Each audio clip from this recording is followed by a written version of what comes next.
All right, welcome to The Explainer. Today, we're diving into a real head-scratcher at the heart of the global market, the incredible story of Alibaba.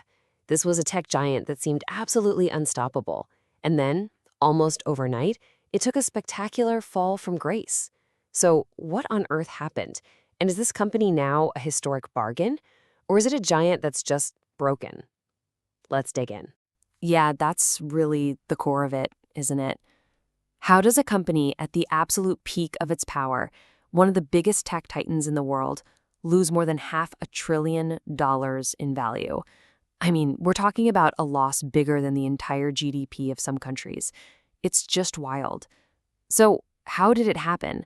And maybe more importantly for investors, what comes next? And look, the numbers here really paint a stark picture. At its peak back in October 2020, the stock was flying high at around $310 a share. Just 2 years later, it had plummeted to about $63. That's over $600 billion in market value, poof, gone. To even begin to understand how that's possible, we have to unpack this story piece by piece. Okay, so first up, let's get to know the company at the center of this whole drama. A true titan of technology that soared to incredible heights before this massive fall. Before we can get into why it all came crashing down, we've got to understand what Alibaba actually is. Because, most people hear Alibaba and think of online shopping. But the reality is so much bigger, so much more complicated than that. It's a sprawling digital empire that touches almost every part of China's modern economy. All right, let's pull back the curtain and see what's really going on inside this digital empire. Understanding all the moving parts here is absolutely critical if we're going to figure out what this company is really worth.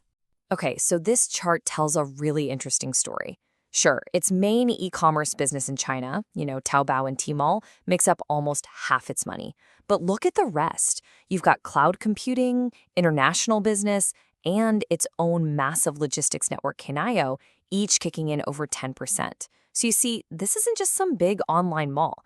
It's a whole ecosystem, a giant octopus with tentacles in cloud computing, global shipping, you name it. And the sheer scale, it's just mind-blowing. Every year, Alibaba serves over 1.3 billion active customers around the world. To put that into perspective, that's like every single person in North America and Europe combined, all using Alibaba stuff. That's the kind of reach we're talking about. And then there's the money. The cash flowing through this thing is just wow. In just 1 year, its platforms handle over $1.3 trillion. With a T. That's a fire hose of cash so big it makes the economies of a lot of countries look tiny in comparison. But it's not just about the raw numbers. It's about how sticky the platform is. They have this special membership program, ED8 VIP, that gives you perks across the whole system, and over 50 million people are paying for it. These are the super loyal, high-value customers. So you've got this massive, dominant, deeply entrenched business. What in the world could possibly go wrong? Well, this is where the plot thickens. It turns out, a perfect storm of really powerful headwinds slammed right into the company, and it caused this seemingly invincible giant to just stumble. And this is super important. We have to separate the short-term bumps in the road from the really deep, scary, long-term risks. Sure, things like a slowing Chinese economy hurt, but what really had investors spooked were the long-term problems. Brutal new competition from companies like Pinduoduo and ByteDance's Douyin, fears about US-China politics, and the real boogeyman, the thing that sent a shiver down everyone's spines, was this massive regulatory storm. Yeah, this was the big one, the earthquake. Starting in late 2020, the Chinese government suddenly decided to rein in its tech giants, and boom, Alibaba found itself right in the center of the bullseye. The government wanted to curb the immense power of these companies and crack down on what they saw as monopolistic behavior. And to show they weren't messing around, they slapped Alibaba with a fine of, wait for it, $2.8 billion, a record breaker. That sent a crystal clear message from Beijing. The wild freewheeling days for big tech were over. And that uncertainty is what absolutely terrified the market. So what do we have? a dominant, cash-gushing business that's suddenly facing some existential threats. This is the classic investor's dilemma, right? Is this a falling knife you should never try to catch, or a once-in-a-lifetime bargain? To figure that out, let's try looking at it through the eyes of a value investor. If we run it through a quick Buffett-style checklist, we get a really interesting mixed bag. First up, financial strength? Check. Easy pass. The company is sitting on a mountain of cash with very little debt. It's a fortress. How about cash generation? Another big checkmark. It's a cash machine, literally spitting out billions in free cash flow year after year. But, and this is a big but, when you look at other metrics, things get messy. Are profits consistent? Nope. They're all over the place. Is it highly profitable? Well, its profit margin has dropped way below that 20% level that value investors love to see, so it fails there too. And here's something that really makes you go, At the same time the market was panicking, the company's own leaders, the top brass like co-founders Jack Ma and Joe Tsai, were reportedly snapping up shares. That's a huge vote of confidence, right? They're basically putting their money where their mouth is and saying, we think the market is dead wrong about our company. Okay, so this all leads to the big question. With all its strengths and all its very real problems, what is this giant company actually worth? Let's try and put a number on it. Now, the way finance pros try to do this is with a tool called a discounted cash flow analysis, or DCF.